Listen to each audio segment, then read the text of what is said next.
This video will be a brief introduction to modernism and postmodernism, mostly postmodernism, with a focus on ideas of representation.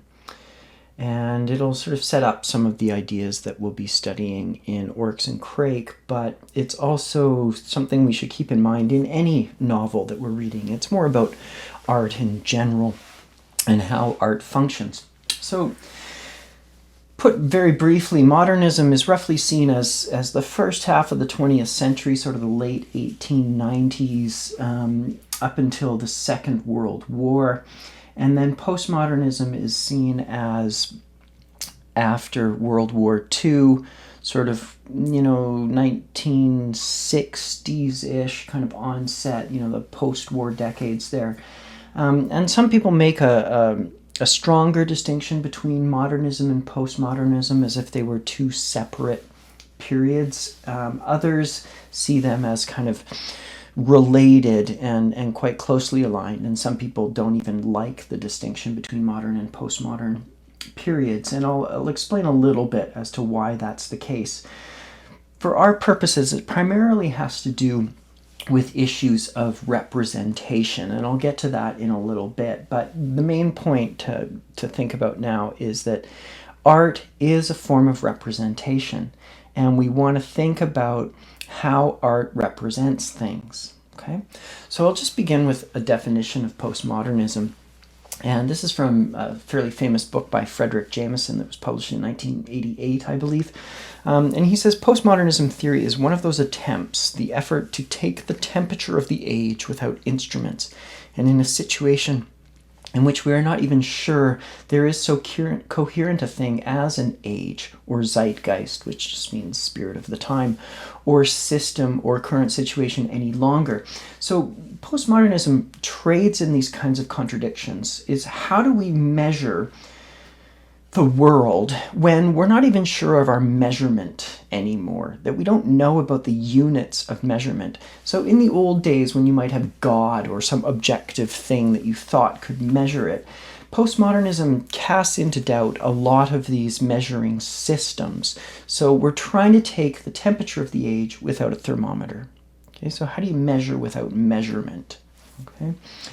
Another definition is this: postmodernism is the consumption of the sheer commodification as a process. So the subtitle to Jameson's famous book, Postmodernism, the subtitle is "Or the Cultural Logic of Late Capitalism."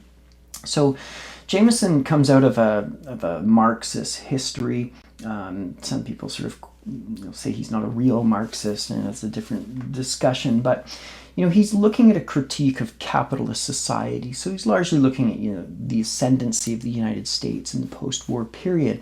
And what is the cultural logic of a world where much of what we measure is measured in capitalist terms, in its value, primarily economic value, but also its exchange value. And everything gets quantified and reduced as a commodity. Okay, that the commodification becomes the important measurement. How can I trade this for that?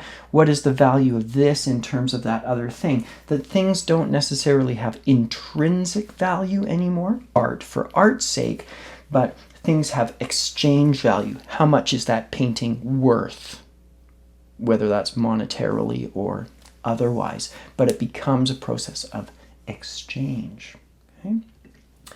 So he's writing shortly, around the same time as Jean-François Lyotard, who's a French theorist, and he wrote another fairly famous book about postmodernism called The Postmodern Condition in 1979. And I won't spend a lot of time on this, but there's certain problems with this book. But the main argument about what he's saying here is that grand narratives, or what he calls meta-narratives, are no longer sustainable in our world. And what he means by meta-narrative is that it's a unifying story or theory that lends coherence. So I've already mentioned God, right? So examples might include religious narratives. This is God's plan. God has a plan for everybody, and this is the unfolding of, whatever religious doctrine you want to ascribe to it. We can have scientific narratives, which are very strong these days, that this is progress. You can't stop progress. And this is, how science will march on into the future and will develop technology. And, technology is seen as an inherently good thing and we can't escape it and blah, blah, blah. Okay. We can also have other kinds of narratives, social narratives, where people imagine what the perfect society would look like. So what's the utopian vision that we have? And, Marx himself and other writers, imagine the ideal society, that we would, emerge into this, communist, socialist future that is wonderful, where the worker is respected for his rights and his labor and so forth. We're not there yet, and we'll never get there. I don't know. We'll see.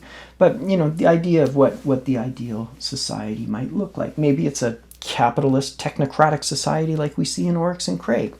It doesn't play out that way in Oryx and Crake because it's a dystopian vision, but there's certainly, positive technological, capitalist visions of the future. There's lots of movies that are made in that vein. Okay, so there's some possible problems with some of this thinking.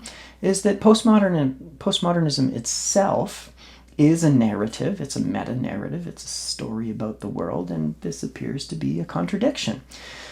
So one of the questions we can ask is that if we don't have narratives or meta-narratives or unifying stories, what do we have?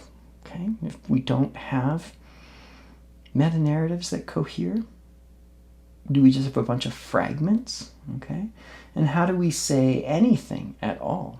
Okay, and so this idea to tell story, to have a narrative impulse, is maybe one of the reasons why Atwood has it that Crake can't get rid of dreaming and singing in the Crakers. That we have dreams, we have ideas, we have future visions of what the world would look like, and we have art, which is one of the vehicles that we have to represent those future visions that we imagine. So this gets us to questions of representation, and I just want to spend brief time here talking about the difference between being present and being represented. That present is in represent, okay? So the present is here and now, it's immediate. So when a teacher takes roll call, present, says the student, I'm here, I'm now, okay? Represent is that something is represented. It's not exactly here, but we have some representation of that, whether it's a picture or some person representing you on your behalf or whatever. So here are some easy examples, okay, that a painting of a dog is not a real dog. It's a representation of a dog. And a description of a tree in a novel is not a real tree. It's a representation of a tree. And the first, a painting of a dog, is brush strokes on a canvas. It's paint and canvas. The second is words on the page. There's no trees or dogs or anything. There's just ideas, representations of these things. Then we have a very famous painting. This is René Magritte, a French painter, and he painted this pipe, and he writes on the painting itself, "Ceci n'est pas une pipe." Okay, this is not a pipe. And what Magritte is doing here is he's saying, no, this is not a pipe. It looks like a pipe, but it's a painting of a pipe. Okay? And so one of the major concepts that we have coming out of modernist painting, Magritte's firmly in the modernist camp, is this idea that in modernism, the object of representation becomes representation itself. So painting is not about dogs, it's about paintings of dogs. So painting becomes about painting. Writing becomes about writing. Photography, although it's an emerging form at the time, becomes about photography. Okay? So, and it could be other things too, that photography is about painting, but it's that the mode of representation becomes about the process of representation. So we don't take a picture of a tree, rather we take a picture of a tree. And this raises the question of how we represent things. So this gets us into terms that you should know if you're thinking about art and literature, is the signifier and the signified. That a sign points to something, But like representations, words are signs, and they signify. The sign is the root of signify. So a signifier is the representation of a thing, the word or the picture. So if we have D-O-G, dog, that's the signifier. The signified is the thing itself. So my little dog, I should go get my dog or whatever. Okay, so in other words, the frog, F-R-O-G, is the signifier, while the frog, the real thing, is the signified. But even in this video, I can't give you a frog. You don't have a real frog in front of you sitting at your desk or in your bed or wherever you are. Okay, you would need a real frog to have the signifier. All you have is a picture of a frog. So you've got a word and a picture, and both are representations of the frog. So in other words, words refer to things in the world, and we connect the idea of the word to the real world thing. And so you'll see this a lot in Oryx and Crake as you're reading, particularly in the Crakers, that when they go out and experience the world, they come across representations. So they find a can of food, and they're like, look, there's a picture of something on the can. What is this thing? You say, what does the not real tell us about the real?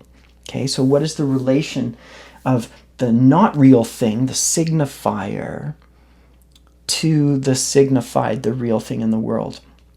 And so when we have art, literature, whatever, okay, representing the world, what is the picture doing and what is the real thing? Now, there's an obvious correspondence there, but when we do a picture of something, it's not the real thing. We might make it more beautiful than the thing or uglier than the thing. We might make it taller, shorter. We can adjust it.